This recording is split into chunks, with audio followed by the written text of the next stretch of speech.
أعوذ بالله من الشيطان الرجيم. بسم الله الرحمن الرحيم. السلام عليكم ورحمة الله وبركاته. الحمد لله رب العالمين وبه نستعين على أمور الدين والدين. أشهد أن لا إله إلا الله وحده لا شريك له إياه نعبد وإياه نستعين. وأشهد أن سيدنا محمدا عبده ورسوله المبعوث رحمة للعالمين. اللهم صل وسلم وبارك على سيدنا محمد وعلى آله وأصحابه المجاهدين في إقامة الدين. أما بعد. Jemaah salat subuh yang dimuliakan Allah Subhanahu wa taala. Alhamdulillah, pada hari ini kita sudah berada di penghujung bulan Ramadan. Marilah kita sama-sama bersyukur kepada Allah Subhanahu wa taala karena telah diberikan kesempatan dan waktu untuk memperbanyak amal ibadah kita, dan kita berdoa mudah-mudahan usia kita panjangkan oleh Allah Subhanahu wa taala sampai akhir Ramadan ini, dan juga kita bisa bertemu kembali dengan Ramadan yang akan datang. Mudah-mudahan Allah Subhanahu wa taala mengabulkan doa dan permintaan kita agar kita dalam hidup ini penuh makna dan bisa mengisi kehidupan kita ini dengan amal ibadah. Salawat dan salam kepada junjungan kita Nabi Muhammad sallallahu alaihi wasallam yang telah membawa kita dengan sunnah-sunnahnya dari kebodohan, ketidaktahuan, dan sampailah kita kepada kondisi seperti sekarang ini. Mudah-mudahan kita semua insyaallah selalu dalam sunnah-sunnah Rasulullah sallallahu alaihi wasallam dan selalu berupaya untuk menjauhi hal-hal yang tidak sesuai dengan sunnah Rasulullah sallallahu alaihi wasallam. Jemaah yang dimuliakan Allah Subhanahu wa taala, bulan Ramadan ini adalah syahrul Quran, bulan Al-Quran. Karena di bulan Ramadan ini Allah Subhanahu wa taala menurunkan kitab suci Al-Quran pada Nabi Muhammad sallallahu alaihi wasallam. Kita sebagai umat Islam harus berbangga telah diberikan sebuah panduan yang mencakup segala aspek kehidupan kita sehari-hari. Tidak hanya kehidupan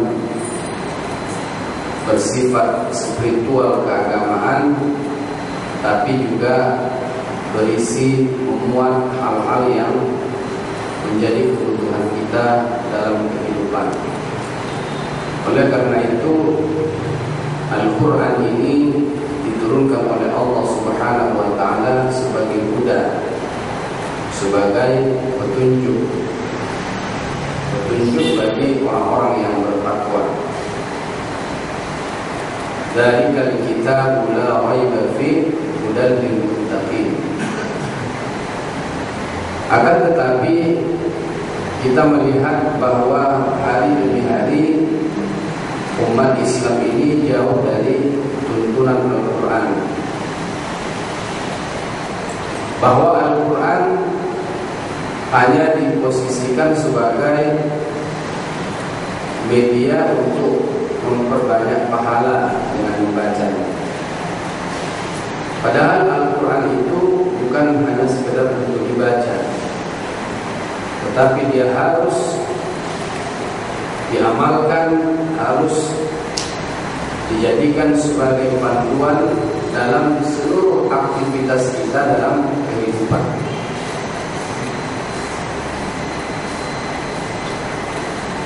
Kita mengkhawatirkan generasi-generasi berikutnya yang tidak mengenal Al-Quran. Sekarang pun sudah mulai terlihat di mana banyak anak-anak muda kita, remaja-remaja kita yang tidak lagi mengerti, jangankan isi Al-Quran, mengerti membacanya pun belum. Masih banyak umat Islam ini yang buta Al-Quran.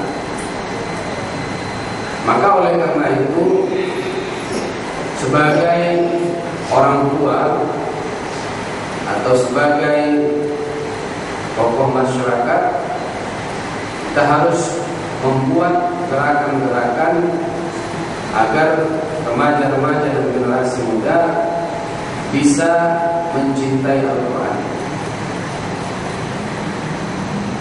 Maka kita harus memulai dari skup yang lebih kecil, yaitu dari keluarga kita masing-masing. Anak-anak kita yang masih kecil, kita harus tunjukkan rasa cinta mereka kepada Al-Quran. Kita lakukan pembimbingan supaya mereka cinta dengan Al-Quran. Karena bagaimanapun, kalau Al-Quran jauh dari generasi yang akan datang, maka umat Islam dikhawatirkan akan ketinggalan dalam berbagai aspek kehidupan. Karena umat Islam apabila meninggalkan Al-Quran, maka mereka akan mengalami kemunduran.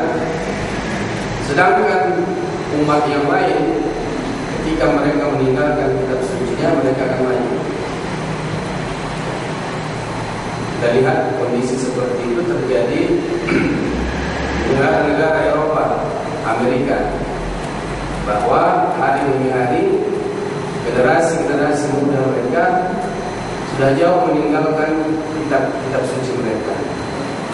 Bahkan tempat ibadah mereka pun sudah banyak yang tidak dikunjungi oleh khususnya para remaja-remaja, karena mereka sudah menjauhi kitab sucinya, menjauhi rumah-rumah ibadahnya. Artinya mereka menjadikan agama itu tidak sebagaimana kita menjadikan Islam sebagai sebuah jalan kehidupan. Jadi pada hari ini banyak gereja-gereja yang dijual, dilelang, karena tidak ada penghuninya, tidak ada yang mengunjunginya. Dan alhamdulillah, karena di Amerika itu umat Islam hari demi hari semakin banyak, maka sebagian dari gereja-gereja itu dibeli oleh umat Islam, dijadikan muslim. Pada kesempatan ini kita akan coba mentadabburi surah Al-Furqan ayat 30, di mana Allah Subhanahu wa taala menceritakan keluhan Rasulullah sallallahu alaihi wasallam. Allah Subhanahu wa taala berfirman, qala Rasul ya Rabbi inna qaumi ittakhadhu hadzal Qur'ana mahjura. Berkata Rasul Nabi kita Muhammad sallallahu alaihi wasallam, ya Rabb, wahai Tuhan, ya Allah, inna qaumi, sesungguhnya kaumku telah menjadikan Al-Quran ini mahjura. Mahjura ditinggalkan, diambil dari hajara. Hajara yahjuru hijratan, hajiran mahjura. Jadi Al-Quran itu sudah diposisikan sebagai sesuatu yang ditinggalkan, sesuatu yang dimana umat Islam hijrah dari Al-Quran menuju yang lain. hijrah dari Mekah ke Madinah itu artinya hijrah dari Darul Kufr ila Darul Islam, pindah dari wilayah kekafiran menuju wilayah Islam.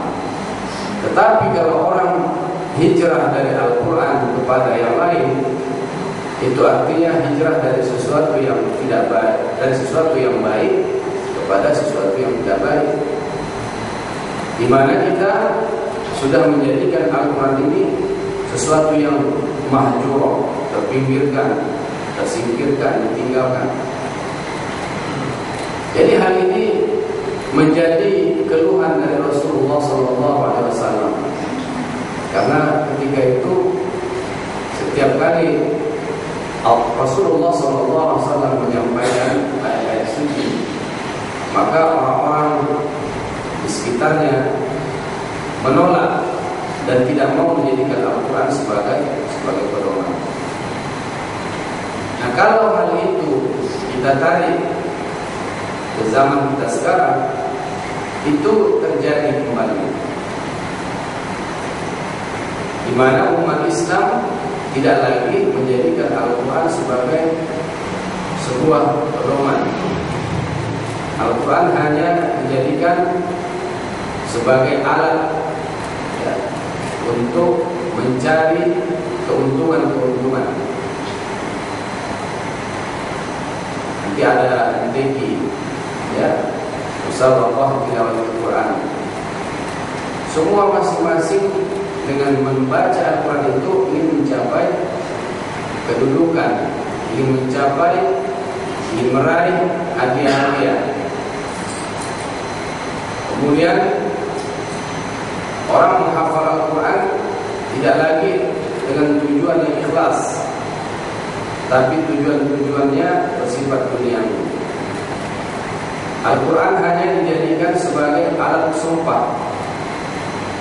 Pejabat-pejabat kita setiap kali dilantik untuk menduduki suatu posisi penting, maka dia bersumpah dengan Al-Quran.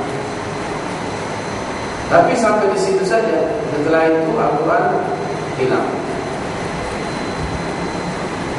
Jadi ayat ini oleh Ibnu Qayyim Al-Jauziyah di dalam kitabnya Al-Fawaid dijelaskan bahwa bentuk-bentuk hijrahnya umat Islam dari Al-Quran itu ada sekitar 5. Ini hanya sekedar contoh. Dan hal ini, kalau saya tidak salah, hampir sama dengan apa yang dijelaskan oleh Ibnu Katsir di dalam tafsirnya. Yang pertama, bahwa umat Islam itu hajrus sima'i wal imani bihi wal isqa'i ilaihi. Umat Islam meninggalkan Al-Quran dalam artian tidak mau mendengarkan Al-Quran,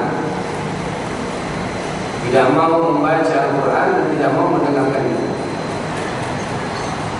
Wal imani bih, artinya tidak mau mengimani Al-Quran dengan sebenar-benar iman. Wal isqa'i ilaihi, tidak mau fokus terhadap Al-Quran. Ini juga merupakan fenomena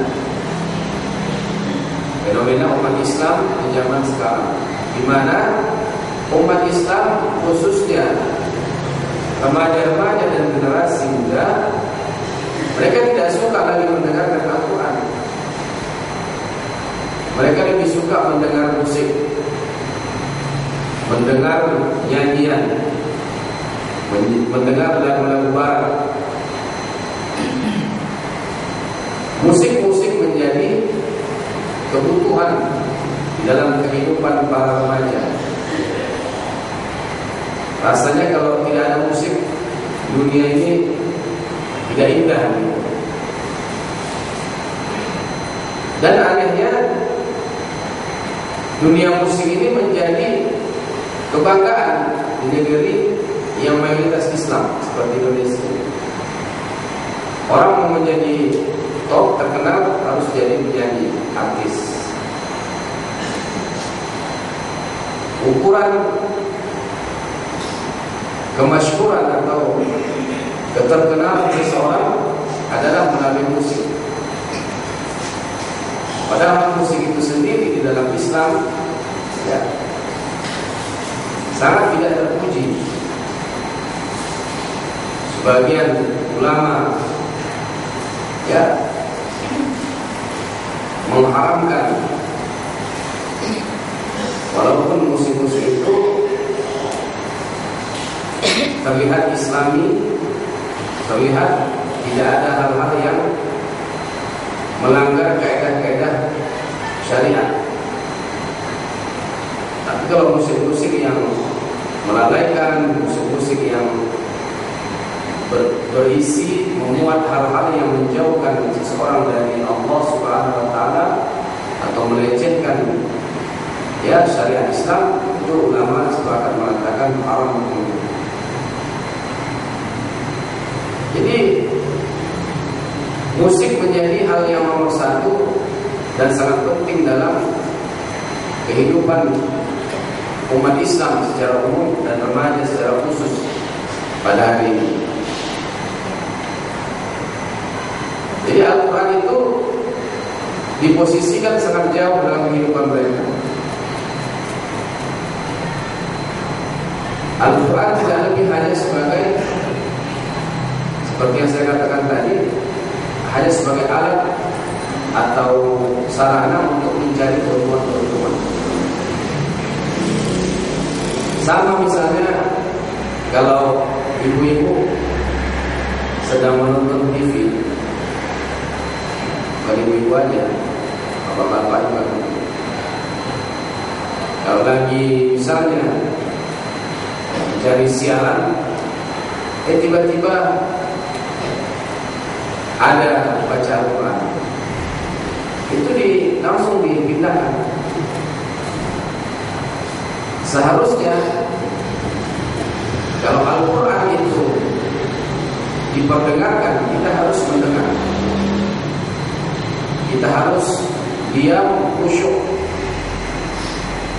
Jangan seperti dalam peringatan-peringatan hari-hari besar Islam, ketika qari membaca Al-Quran, itu banyak yang hadir itu ngobrol, cerita, ya, sambil merokok. Jadi Al-Quran itu dianggap sebagai sesuatu yang tidak penting. Padahal Al-Quran itu kalamullah. Kalamullah itu artinya Allah yang berbicara. Taruhlah yang membaca itu adalah manusia, tapi isi ayat-ayat yang dibaca itu adalah kalamullah. Kita berdialog dengan Allah ketika kita membaca Al-Quran dan ketika kita mendengarkan Al-Quran, itu seolah-olah kita berada di hadapan Allah Subhanahu wa taala. Bagaimana jadinya ya, kalau seorang atasan sedang berbicara lalu bawahannya ngobrol, cerita? Tentu itu tidak sesuai dengan etika. Nah, begitulah contoh kecil ya. Ketika Al-Quran dibacakan, diperdengarkan, kita semua sibuk dengan diri kita. Bahkan kadang-kadang kita membuat sesuatu yang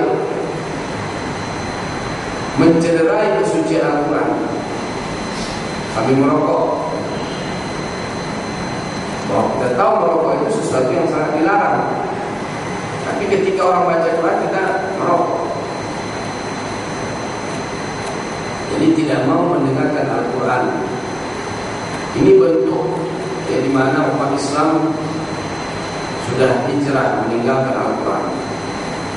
Jadi Al-Quran tidak lagi dijadikan sebagai kebutuhan untuk didengar. Kemudian yang kedua, menurut Ibnu Qayyim al-Jauziyah, Contoh hijrah dari Al-Quran itu adalah hajrul amali bih, tidak mau mengamalkan Al-Quran. Ini sudah jelas. Mendengarkan pun tidak mau, apalagi mengamalkan. Karena mengamalkan itu lebih berat dari sekedar mendengar. Apalagi mengamalkan sesuatu yang sifatnya menjadi ketetapan hukum publik, peraturan-peraturan umum, seperti peraturan di mana orang yang membunuh harus dibunuh, orang yang mencuri harus dipotong tangan, orang yang berzina harus dirajam. Itu mengamalkannya itu ya, sulit. Negara yang masih memiliki hukum seperti kita.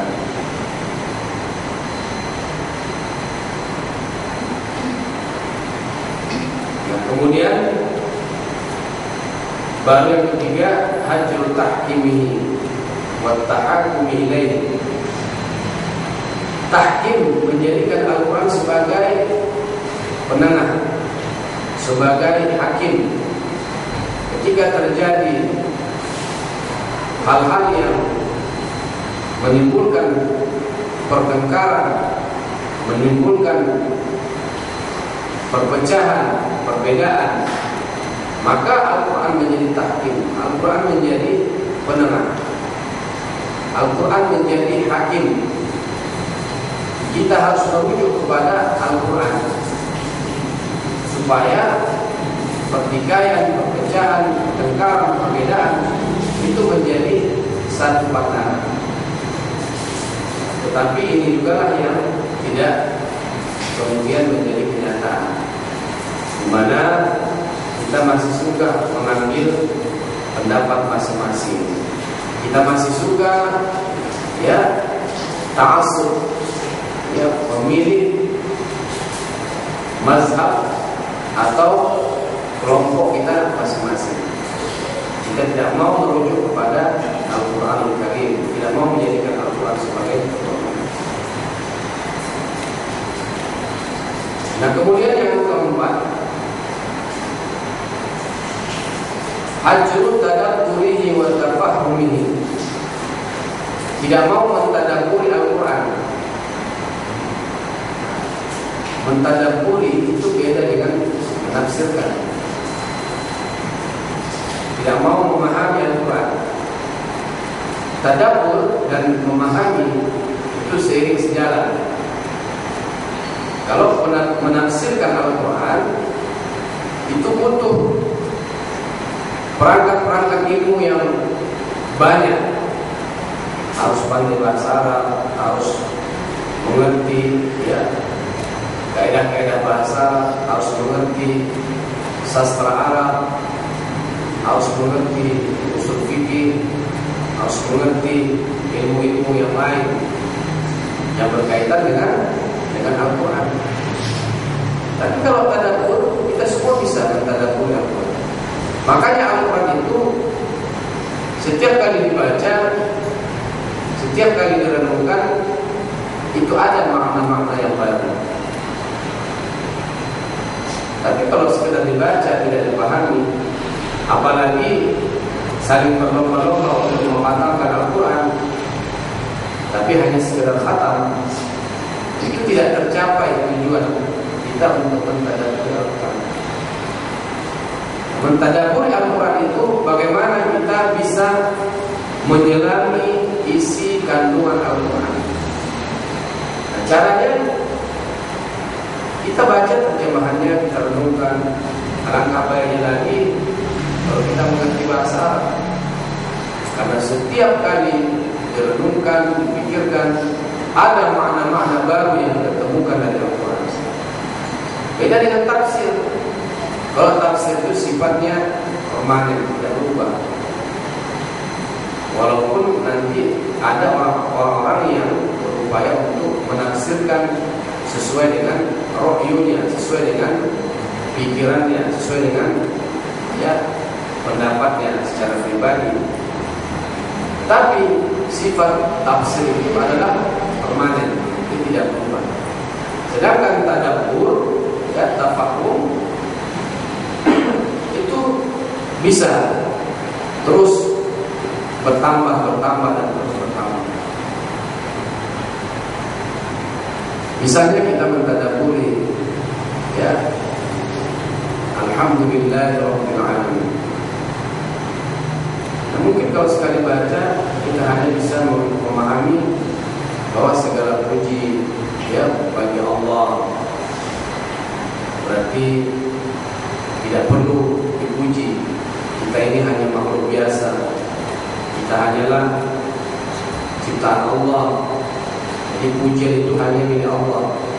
Itu merupakan adab. Itu merupakan perenungan kita. Lalu kemudian kalau kita baca lagi, ya, itu sangat luas maknanya. Kalau mengerti bahasa Arab lebih luas lagi. Alhamdulillah, alif lamnya itu dari istighraqil jinsi, artinya semua jenis pujian di situ masuk. Ya.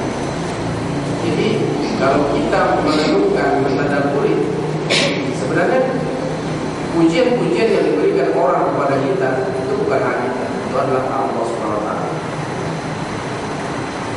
Jadi seperti itu.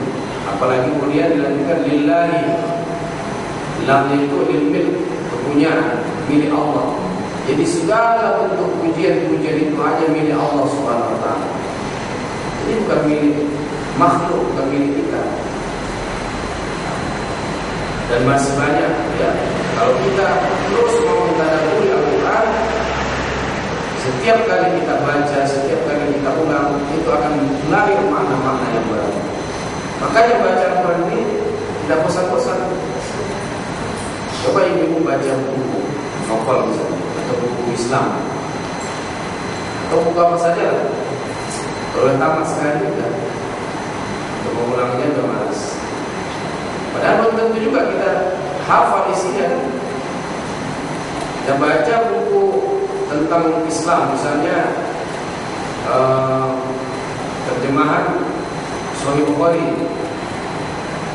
Kalau udah kita tamatkan sekali, untuk mengulangnya udah bosan. Karena kita menganggap sudah membacanya secara keseluruhan. Tapi kalau Al-Quran, walaupun nggak paham artinya, kita terus baca, khatam baca, ulang lagi. Nah, jadi kalau membaca saja, ya, tanpa mentadabburi, itu kenikmatannya belum seberapa dibanding kalau kita membaca dan sambil mentadabburi. Maka kalau ibu baca Al-Quran, sediakan terjemahannya. Ya, sediakan terjemahannya.